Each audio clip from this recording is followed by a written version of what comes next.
Welcome to the Future of Teamwork podcast. My name's Dane Groeneveld, CEO of Huddle 3 Group, and I'm really excited to welcome David Burkus to the show today. David is an organizational psychologist. I tripped on that one. And author of 4 books, doing a lot of work around leadership, teams, work-life balance. So fantastic to have you here, David. Thanks for joining us. Oh, it's my pleasure. I'll let you in on a little secret. If you can say organizational psychologist properly, they give you a master's degree. Yeah, it's like a little rule. It's hidden in the faculty handbook, but that's what it is. So keep trying, and maybe we'll get you that piece of paper one day. Maybe, yeah. It's funny because I have heard it abbreviated as, and Australians like to abbreviate everything as org-psy, I think. Is that right? Yeah. Yeah, it's a weird field. So org-psy, or some people will say IO psychology from back in the day when it started, and it was like, Frederick Taylor timing factory workers. And then others of us are like, no, we don't really like that part of our origin story. So let's drop the I, so it's a weird field. It is, but it's a cool field, and it's a never more important field with what we've just come through with COVID and all the change we're seeing in the workplace. Yeah. No, I agree. Right. We are now, really one of the unspoken or unrealized things, we talk about great resignation and all of that sort of stuff. One of the unspoken things is that what it was a giant reset button, right? People went along with so many outdated or outmoded systems of management and systems of work and really low expectations because they were in the habit of doing it. And then boom, pattern interrupt. The habit is over. We all have to make new habits. And that caused a lot of people to go, well, wait a minute. How do I really want to do this, right? How do I actually want to combine work and life? What am I actually looking for, right? And so, I've heard some stats, when you look into the data, it's not really a resignation so much as a reshuffling. And why do people reshuffle? They think the grass is greener somewhere else, right? So it's a massive opportunity to really to draw talent in by creating a better experience of work. And that's what we do in org-psych. So, yeah.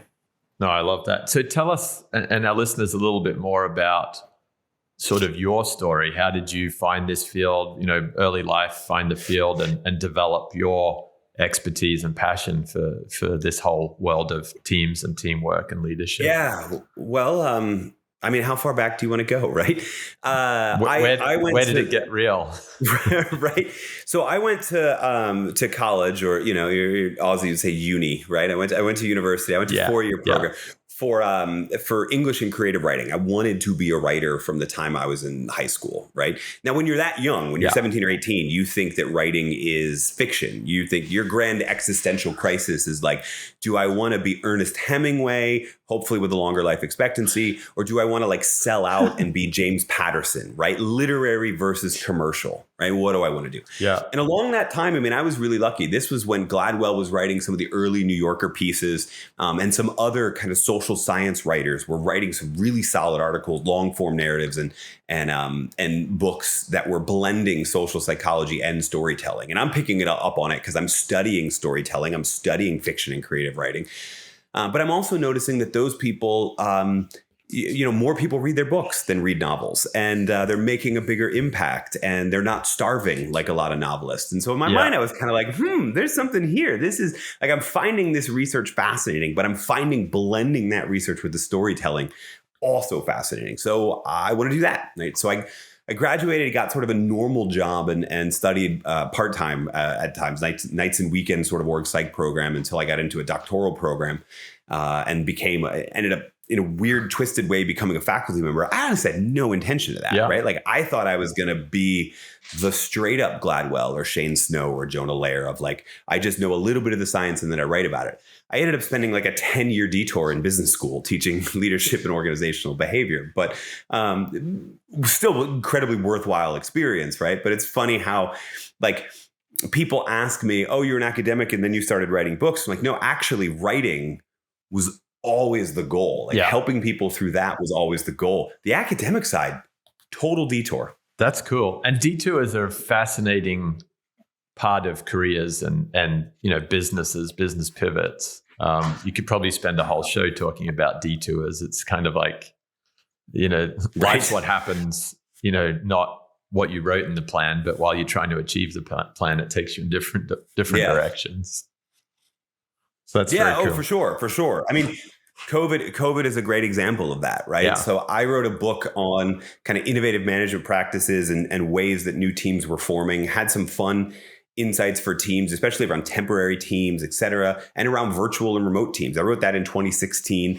What I didn't anticipate was that 4 years later, there would be this sort of global great work from home experiment where people would start, including my publisher, going, hey, remember that one chapter? Do you think you could like expand on that for us? Do you think you could provide? I was in the middle of a project on teamwork and motivation. Yep. And then that detour sort of happened, and that became the book Leading from Anywhere. That's been, I mean, most of what I talk about right now is how people are collaborating in a hybrid team environment now. Yeah. Like how do we keep teams together when we don't have that normal 40 hours a week to rely on for accidental camaraderie, right? Yeah. How do we do that? That's been the grand question. Again, totally unexpected. Honestly, I think that's probably true for everybody. I'm sure that's true for you and for Huddle 3 too, that COVID was that sort of major detour. But now I'm sort of like, wow, this is awesome. I should have been doing this before, you know? Yeah, I think you're absolutely right. I had a small detour early in my career. I went to university to become an economist. I was working in a bar. I had a girlfriend from out of town, and I decided I didn't like going to class, and I met a recruiter in a bar. And so I worked for a summer as a recruiter, and that totally changed the direction of my career path. Interesting. Well, you've got that. I mean, I'll be honest. You got like the glasses and the jacket t-shirt combo that would make for a good like young economist doing kind of like a Freakonomics junior, right? It would work really well. That's it. There may still be a future there. Right. Yeah. Don't give up hope. I'm just kidding. I'm totally. But you just made a great reference to this term I've not heard before: accidental camaraderie. Tell me a little bit more about that. Well, I mean, that's a word I've been using to kind of put a name to this feeling that a lot of the leaders that I'm working with and trying to convince otherwise, quite frankly, are having, right? We're seeing shifts. I mean, I would say most organizations I'm working with, most organizations I'm seeing recognize that they're going to have to offer some level of flexibility or hybrid. But there are holdouts, right? There are leaders who are, nope, we're all coming back, or we're doing this until it's safe and then we're all coming back, et cetera, et cetera. And when you talk to those leaders, most of the time, what they're actually telling you is that they don't know how to make a team feel like a team without them being in person. Yeah. Right. Which makes sense, right? I mean, we're social creatures. We were wired for, anywhere between tens of thousands or millions of years, depending on how you count, right? We were wired to work in tribes and communities in person, right? So I get it. That doesn't mean it's impossible. Right? It means it's difficult. It means we're still going to get in person from time to time, but we can stretch out now between deliberate actions, the technologies that we have. We can stretch out those intervals of time that we have to be in person and still keep that team together. Yeah. So that's kind of what I started saying, accidental camaraderie, or, people will say, oh, there's no, there's more serendipity in the office. Well, fun thing about that, the research has sort of shown that that's a total myth. People don't actually have those serendipitous creative collisions in office spaces, at least any more than they would in a hybrid environment or in sort of an accidental seeing someone on a Teams meeting environment. So we can put that aside. The real thing is you're just going, I'm frustrated with leading a team in this remote environment. I don't know how to get them to feel like a team. I felt like we were before when we were together. Therefore, I'm going to make us come back together. And that's great for the, bottom 60%, maybe bottom 80% of people on your team. But your top performers are going to go, I'm going to go find a team that lets me have that flexibility. Yeah, that is the truth. One of my early bosses always talked about the importance of affirmation. And he said, if you don't know why something worked out, what you did to achieve that success, you don't have affirmation on what you should be doing more of. And it sounds like that's been a big problem with teams in the workplace historically. And now as we come back together, what used to work well, what are the myths that we believed in that have now been disproven, and how do we create that formula going forwards for success?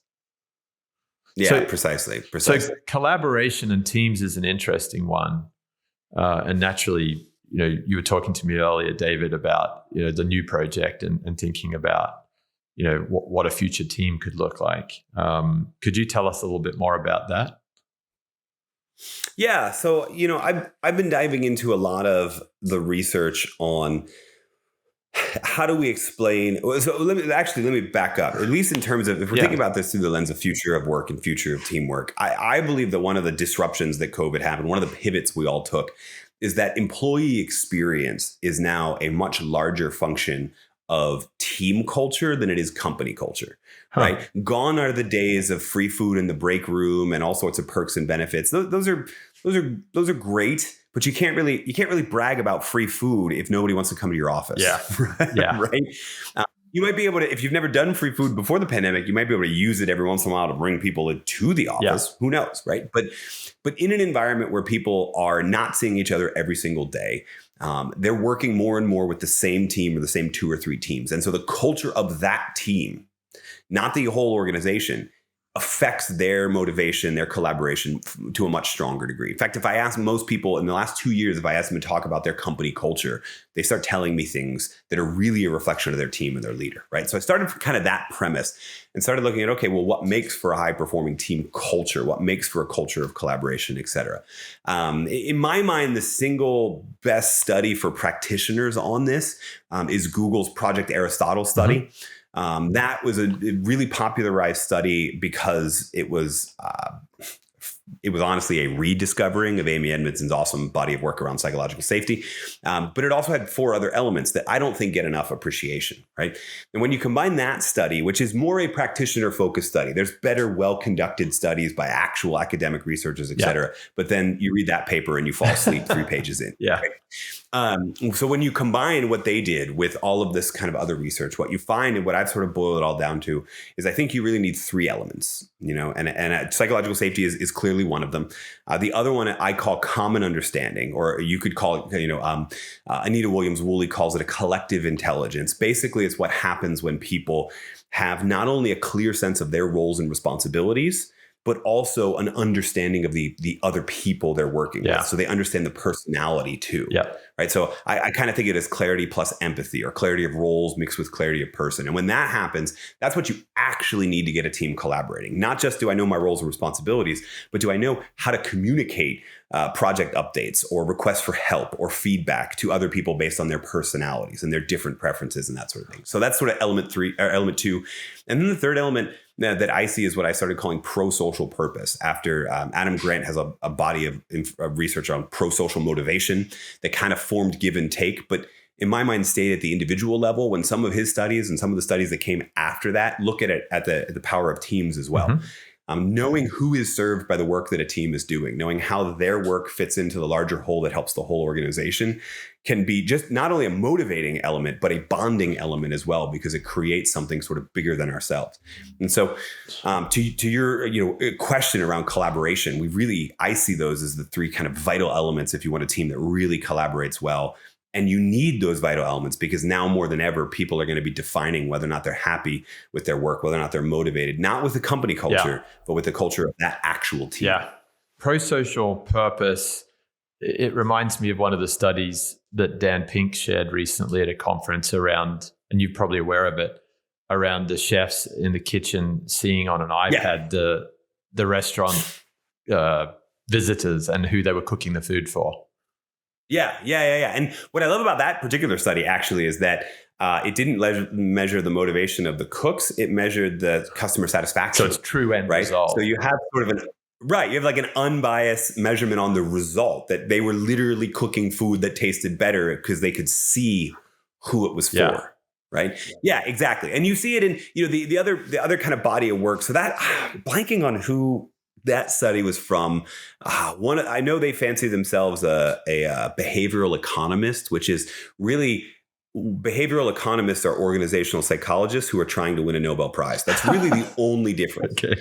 Because there's no Nobel Prize for organizational psychology. But if you call yourself a behavioral economist, you can win one. Anyway, so there's that study. There's also a whole body of research from Amy Resnesky and Jane Dutton on what they call job crafting, which is the thing that unmotivated employees do to motivate themselves, like the little tasks that they take on or the little reframe that they go through when they're bored to try and motivate themselves. And the biggest part of that is relationship crafting, trying to be able to interact with the beneficiaries of their work much more. This is like one of Resniewski's famous studies was the janitor at a hospital who takes the time to rearrange plants in a patient room or flowers in a patient room just to provide some variety and interact with the patient for a little bit longer just to make their day, right?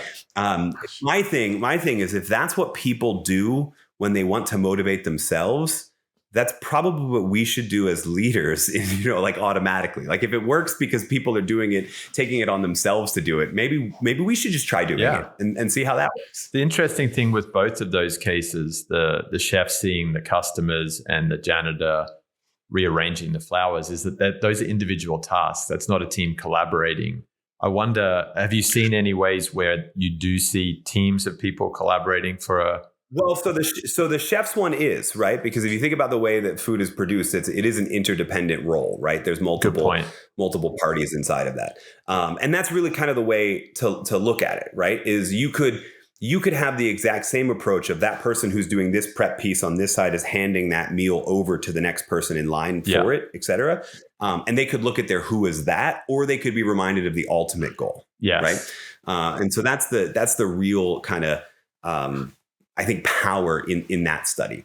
When you look at these kind of broader reminders of why what we do is so important, you also tap into a body of work from Muzaffar Sharif and a few others on what's called superordinate goals. In other words, when you can point to something that's bigger than just us, bigger than just do your role, right? The janitors in the hospital are feeling, truthfully, are doing it partly to be reminded of who they serve, but also because now they feel like part of the healthcare team. So they're tapping into the superordinate goal of the hospital, right, which is providing patient care, et cetera. So you kind of tap on that element as well. Like I said, right, the single best study on all of this in my mind is the Google Project Aristotle study, but it's massively incomplete. There's a whole lot of other pieces that kind of anchor into this team dynamic. They're just in really, really boring journals. Yeah, that's certainly why I didn't make it as an economist. I had to read too many papers. Well, there goes the Nobel Prize for both of us. So psychological safety, you raised that. It comes up in nearly every show that we do. As you look at the hybrid work environment or the remote work environment, are there any key practices that you're seeing with some of the people you're working with that help build on that psychological safety? Yeah. So, the thing with psych safety in a hybrid environment or a remote environment is not that it's any more important or less important. It's equal to co-located teams. It's just a whole lot harder. Right. Because if you're trying to create a culture where people feel heard and feel like their differing opinions are welcomed, et cetera, you have worse mediums of communication to do that, right? If you're running a meeting on Teams or on Zoom, for example, it's harder to see body language that signals, the furrowed brow that signals a person disagrees with you, or that leaning forward that people do when they're ready to share something. So it's harder to do. So, in terms of best practices, when I work with a lot of leaders, I make sure that we open the floor a bit more for dissent and comments, that we're willing to wait. Right. The worst thing that happens in a lot of meetings is that call at the end is, are there any questions, concerns, clarifications? And it's 1:58 and all of us have another Zoom meeting to be on at 2. Yeah. Like you didn't plan that well enough to get it. Yeah. Right. So we need to make sure that we're calling for that earlier in the meeting, that we're willing to wait and in awkward silence and do it. And also the language that we use, I think, matters a lot. This is actually something totally unrelated to hybrid. I learned this when I was a university professor. The way that you call for questions, which are ultimately a form of dissent or a form of differing opinion, right? The way that you call for people to admit they're unclear on something and ask for clarification or ask for help matters. You can say, any questions? Which sends a subtle message that like you shouldn't have any, but if you do have any, I'm condescending down to you to give you time. Or you can say, like I started doing this often, you can say, hey, we talked about this, and this today. I was kind of unclear on it. I made jokes about losing the Nobel Prize because of my career path. So I might have been a little unclear. What questions do you have for me? Yeah, I like that one. right? Yeah. And so we can do the same thing when we're calling for dissent or disagreement, right? We can say, are there comments, concerns, clarifications? Or we can go, hey, sounds like we're headed to consensus, but I just want to check in and make sure, because I have my own blind spots. We all do. What am I missing before we move forward? And I like that leading in both of those examples. I love the leading with vulnerability as the leader. Hey, I'm aware that what I delivered today wasn't perfect. Can you help me improve upon it? Yeah, precisely. I mean, that's the fundamental element of trust. One of the two keys of psychological safety, right? Is that, the way you get trust on a team, it's not given, it's not earned, it's reciprocated. Yeah. You show vulnerability and people realize that you're trusting them in that moment, and they respond both with trustworthy behavior. Most of the time, 4% of people are psychopaths, but 96% of them respond with trustworthy behavior and with a greater feeling of trusting you as well. Yeah. No, that's good. I know there was a coach that I've worked with, Craig Weber, in the past, and he does a lot of talk around conversational capacity. And another one of his examples was to say, is there anything that people came to the meeting excited to talk about that we failed to talk about today? So it's not a question; it's an invite. Right. It's definitely, the language is a really important part of that. And to your earlier point, the planning, the structure, making time for that opportunity for others to talk. And it's, I would say too, it's not just in meetings, right? We have more mediums of communication now as hybrid or remote teams than we did in the past. Yeah. And so some people may not feel comfortable at all with disagreeing on a Teams call or a Zoom call. And so they might do it in an email thread a bit later. And you as a leader, it's really tempting sometimes to be like, no, we had time for discussion. Like, it's too late now. No, it's not too late. That's because that person wanted to do it then. Now, there are people obviously that, like, we gain commitment from everybody. It's clear. And then 3 months down the road, they're super negative. We're not talking about those situations. I'm talking about the next 48 to 72 hours after a meeting. You may get people who say, hey, I had this concern, but I couldn't find the right way to phrase it in the meeting. Here's what it is. You need to show just as much acceptance and just as much appreciation for that dissent that comes in a different medium as you did on, let's say, a Zoom meeting or an in-person meeting. Yeah, and we had, I was talking to Kian Gohar the other day from GeoLab, and he was talking about the use of asynchronous meetings, asynchronous tools, whether it's a Google Doc or otherwise. It allows exactly that. It allows people to go away and think about it and come back and respond in their own time once they've given it, suitable time to digest. Yeah, that's, I get asked a lot of questions around, creativity and problem solving, and in a hybrid environment, what does that look like, et cetera? Because it's not, the moment of brainstorming is not as good in Zoom as it is, or no matter what tool you use, as it is in person. But what I remind people is that that's not the only step in the process. You might think that's all creativity is with your team, but there's thinking about it ahead of time. There's silent generation periods, researching the problem, et cetera. And moving that to an asynchronous mode of communication and giving yourself a few days for that can really enhance what ends up happening when you either get people in person or get them synchronous on a Zoom call, right? It still may not be as good as on a Zoom call, but since you built up all of this extra kind of creative energy from giving people time in the asynchronous, it kind of offsets it. Yeah, and that's actually a theme that really came up heavily yesterday. I was at the Staffing Industry Analysts Conference in Dallas. Oh, yeah. It was super cool. Yeah. My buddies, Tim and Heather, were speaking there. Yeah. Tim and Heather were awesome. Great keynotes. And Tim came on and... I'm jealous of Heather's glasses. I and really her am. shoes. She wore these killer yellow shoes. They were awesome. But both of them were like on point, just as you are, with a lot of these emerging themes and the research, the science behind it, which is important because a lot of us, people like me that are in operating roles, aren't as well researched or resourced. Yeah. So when you see this combination of science and best practice and recommendation, you start to see just how quickly a team can really move the chains downfield and improve upon, the existing teamwork environment. To that end, Tim Sanders from Upwork, he was sharing that brainstorming is a really bad term. Get rid of brainstorming because he kind of talked through the stereotypical, the boss comes in, says, we're not going to troubleshoot any of these. Just throw it on the board, organizes it, and then does what they were planning to do. And I was like, I'm guilty. I've done that before. No, I mean, I agree. It's one of those terms. I don't know. It's sort of like Xerox, right? Like it's one of those terms we use. We all know what we're talking about, but we all have our own different baggage on it, et cetera. So I agree. The other thing is just you want to get into the simple science of it.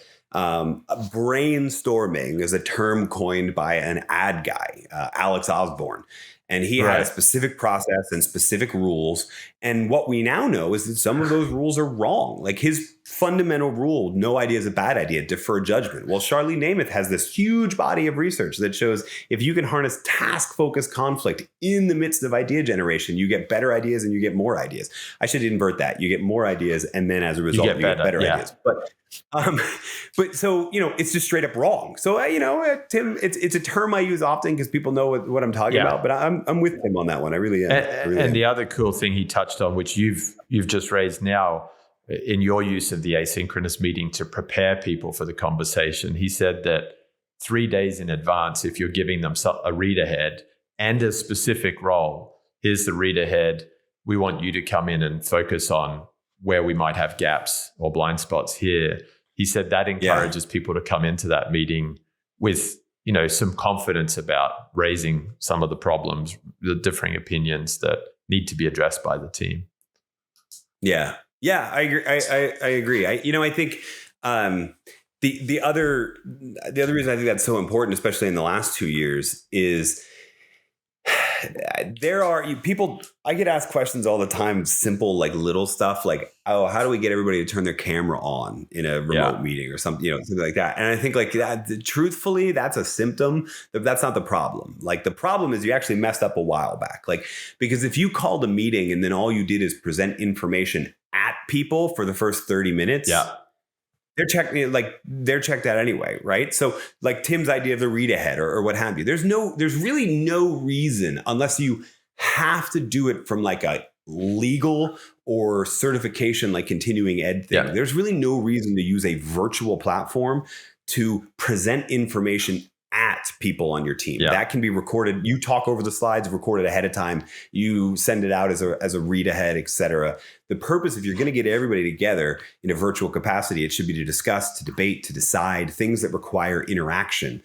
And if you do that, people will obviously, I mean, not everybody, but most people will feel like, oh yeah, of course I should have my camera on for this. Yeah. And then the other people will kind of come along, right? So if we do the meeting right, those problems take care of themselves. But a lot of times we're still doing it. We call a Zoom meeting, we share our screen so no one sees us, and then they just watch us narrate over the slides for the next 45 minutes. I wouldn't turn my camera on for that either. No. I got a really nice camera. No, that's right.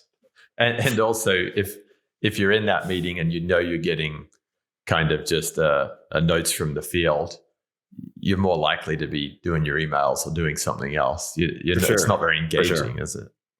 Yeah, especially if we already know the minutes are going to get circulated around afterwards. Yeah, that's right. Or we're recording the actual meeting. Right. Yeah. Yeah, exactly. Where do you find, David, as you think about the future of work, there's obviously low-hanging fruit and then there's harder problems to solve. Where do you think I think harder problems to solve are people that have to turn up and do frontline jobs every day. They work in a refinery, they drive a bus, they do these other things.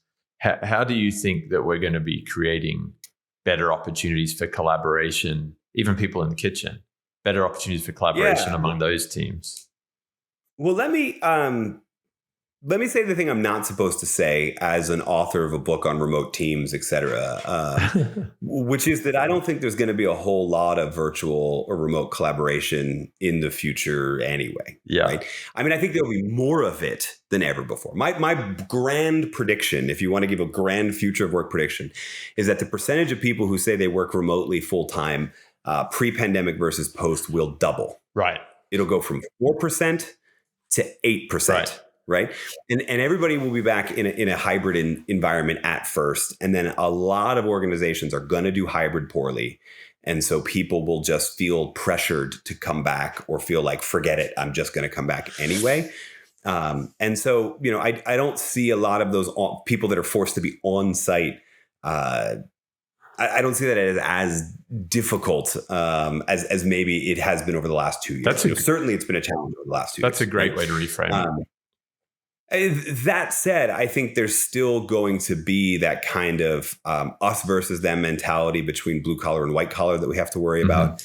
I think the really weird thing, and Tim Sanders' body of work sort of sticks to this too, is that we're shifting from the organizational chart as a definition of a team, meaning a team is who you report to organizing companies around individual projects. More companies than ever before are using more of that like professional services, consulting, law firm, project-based work model.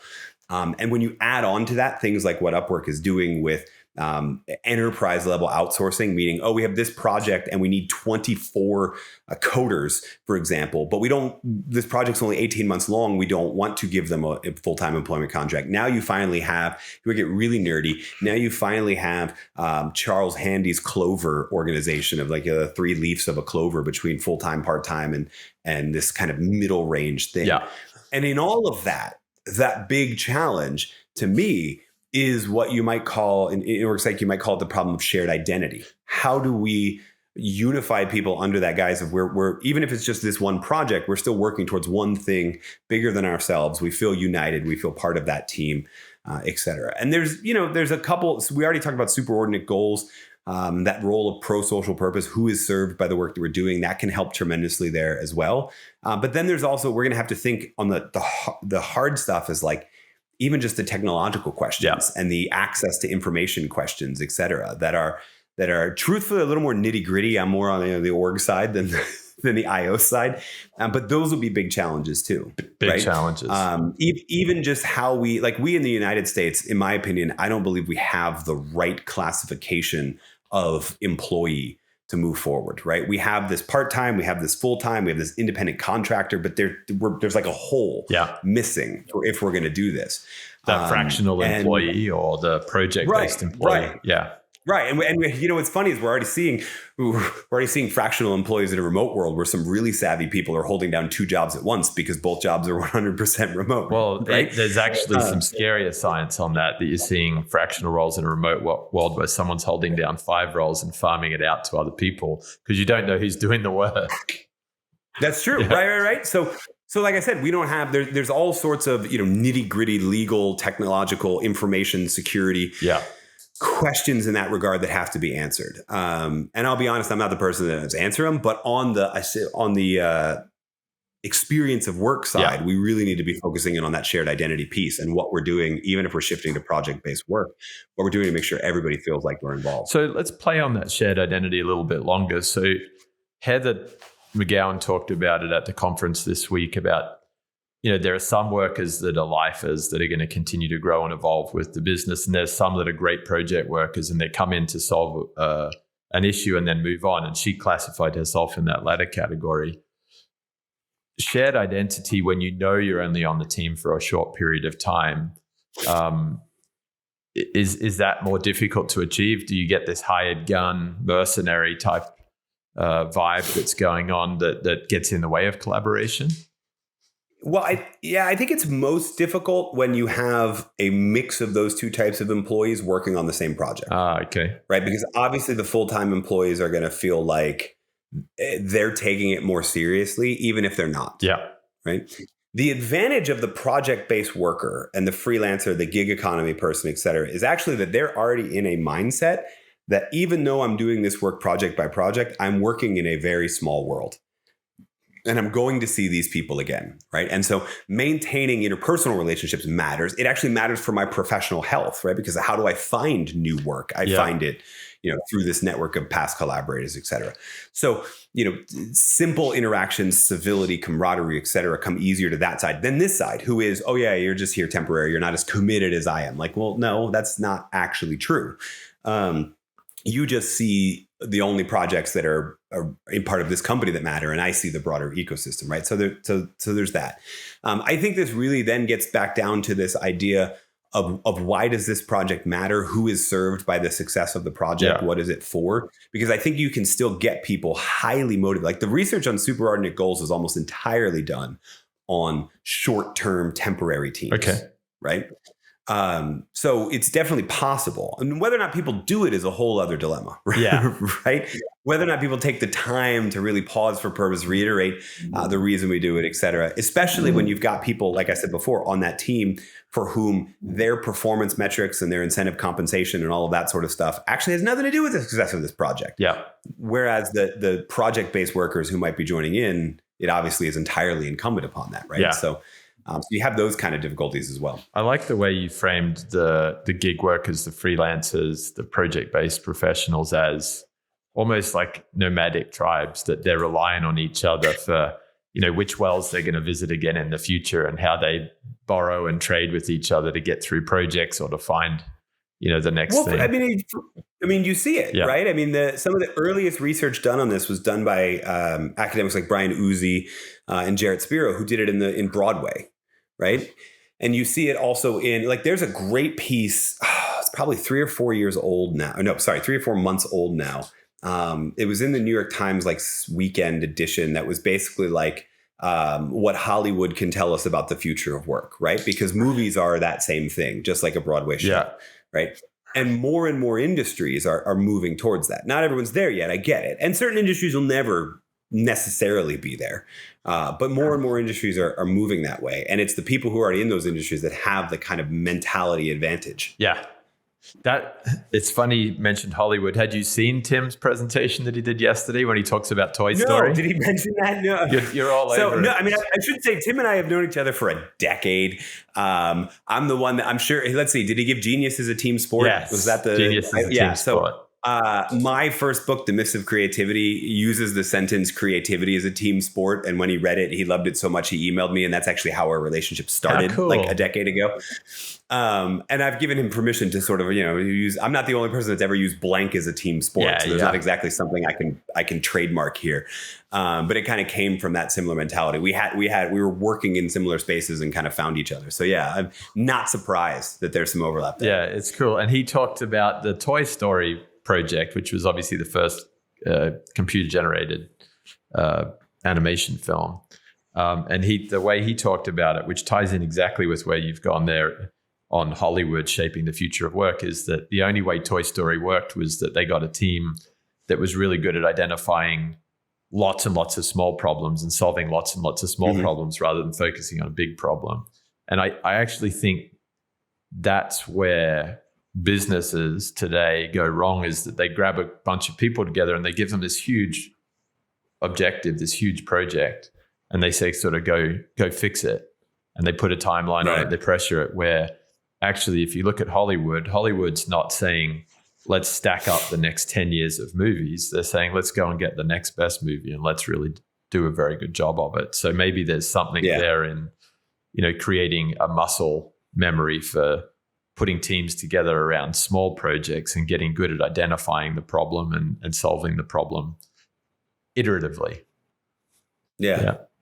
And like I said, there's a lot of research from Brian Uzi in particular on the creative benefits of that mentality. And what you see is it's usually like 18 to 36 months is the max you could stretch that project out before one, it becomes so large, it's almost demotivating, because you see when you have a 4-year timeline, you're like, oh, wow. Yeah. Okay. When you have 18 months, it's totally different. And then also, if you're refreshing who's on the team every 18 to 36 months, you have a new injection of diversity of ideas and perspectives, usually enough of the core team from like a past project or from earlier in that project to keep things moving, but a fresh injection of new ideas that helps tremendously as well. Yeah, I like that. You and I, before the show, we were talking about the role of leaders in driving some of these changes. And I thought it was really interesting. You brought up the whole unlimited vacation as a great case study, and like how we're probably failing or going to continue to fail at hybrid and remote work and building this collaboration. Can you expand a bit more on where you think unlimited vacation went wrong? Yeah. So this was a whole chapter of that same book that had remote work in it. And what I found when I dove into the research is that unlimited vacation works really well in a high trust organization. Right. Right. And in a high trust organization, people feel like, okay, no one's breathing over my shoulder, looking over my shoulder, breathing down my neck. That was an interesting mix of metaphors there. No one's micromanaging me, et cetera. So, and what you tend to see in those organizations also is that people blend time off with work time. So instead of 4 days at the beach, we rent the house for 2.5 weeks and I'm working for some of it. Yes. Right. And that's fine. I'm fine with it. Work-life integration seems to work better than work-life balance anyway. Yeah. Right. So you get that in a high trust organization. You get leaders, usually at the senior levels, who are showy about their out of office time. Not showy in a way of like, look at me, I'm the boss, so I get 19 weeks and you only get 6. I don't mean that, but I mean like they know that they have to be seen working from lots of different locations, knowing that they're doing that work-life integration and time off thing so that their people feel free to. In low trust organizations, you end up with managers who think, if I can't see you, like presence equals productivity. If I can't see you, I don't know you're working. And therefore, people feel that sort of subtle pressure. And so it kind of falls apart. Right. So that makes the big difference. It's not for every organization. Right. If you already have high trust, it's a great policy. I think remote and this hybrid format is going to kind of shake down the same way. High trust organizations are going to have a pretty fine time in the transition, and they're going to stay hybrid for a really long time. They're the minority, though. The majority of organizations I wouldn't categorize as high trust, right? Why do I know that? Because spy software and other tools like that spiked when the pandemic happened. All the tools.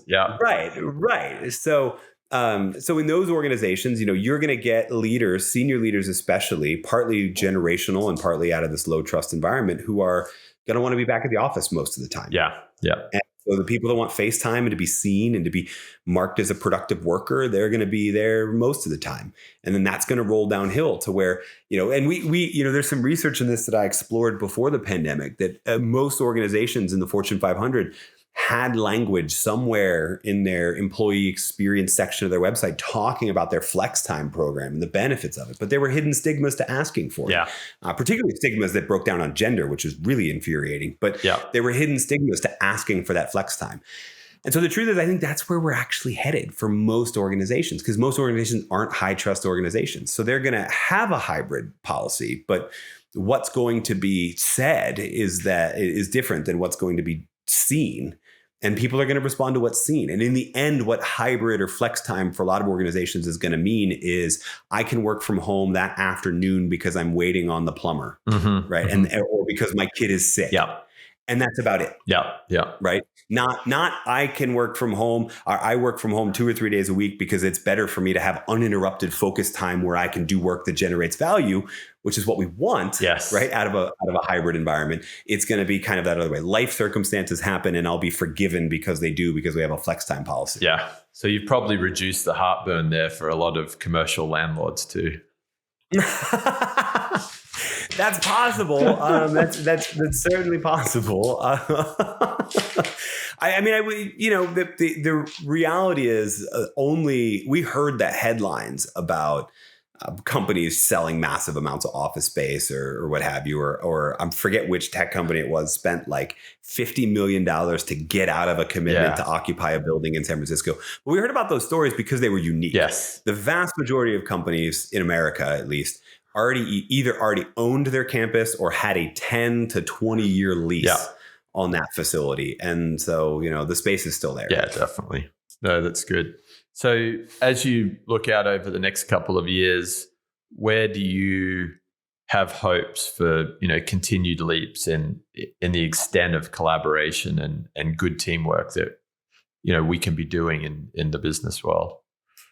Well, I mean, the concept we were talking about earlier, project-based work, actually really excites me. I know that this is the type of work that I do. I gather it's a lot of what you do too. I think it's more engaging than the drudgery of the day-to-day. So I think more people are going to be engaged on that. I think that idea that we were talking about, that team culture matters more than company culture, actually excites me as well, because it's a whole lot easier to give leaders the tools they need to shape a positive culture just on their team than it is to do these massive company culture programs. Like, no offense to the people who make millions of dollars consulting organizations on massive employee experience interventions. But that's, that won't be worth paying for soon. Right. No. And so that, in a way, that actually kind of excites me. Right. So yeah, those two things excite me a lot. I think the cloverleaf organization idea excites me a ton too, just from a pure creativity and innovation standpoint, right? We are much smarter when we have access to a renewable source of diversity. Yeah. That a lot of people who've been those I forget what Heather's term was, the lifers in organizations who suffer from not invented here syndrome sort of don't have. So there is a lot to be excited about. I realize I gave you some downer on, most people probably won't be working hybrid by 2025. They'll be back in the office full time. I realize that's a downer. What I will say though is that even if they're back in the office, virtual collaboration across teams formed from various offices in various parts of the country, that will stay high.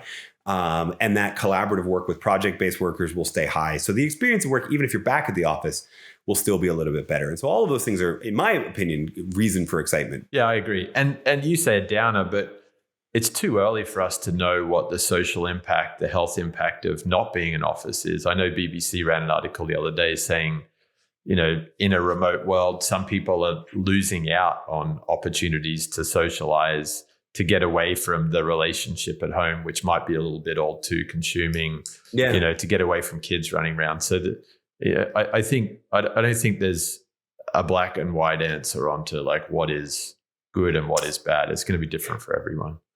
No, I agree. That there's a really interesting study from Nicholas Bloom on work from home, pre-pandemic study on work from home with a Chinese company, C-Trip. Right. And what's funny is everybody always talks about the first half of the study and nobody talks about the second half, right? So you nodded your head right, like okay, we did this thing and remote workers were more productive, mostly because they worked longer hours and they took shorter breaks. But in the second phase of the study, they said, oh, look, hey, we did this thing and we remote work is a success. And so we're going to offer it to everyone. And here's the interesting part of the study. People who were working in an office and weren't chosen for the study and now chose to work remotely, they were more productive. People who were forced to work remotely because they were chosen for the study and didn't like it and wanted to be back in the office, got moved back into the office, and then they were more productive, right? So the real, like the dirty little secret of that study and of this whole conversation is that people don't actually want to work from home. They want autonomy and flexibility. They want to decide where is the best place for them to do certain jobs. Yeah. And that's what especially high performers are going to be looking for. And that's what people and teams who are looking for the best work experience are going to be looking for. Yeah, I love that. I think that is much more accessible for most companies, regardless of size too. So that's a good note to end on. David, it's been an absolute pleasure. So many, I'm gonna have to go and re-listen to this with a notebook and go and find a few of those studies. But I really appreciate, the energy and the passion and what you're doing out there for the future of work, future of teamwork. Oh, my pleasure. Thank you so much for having me. All right. Thank you.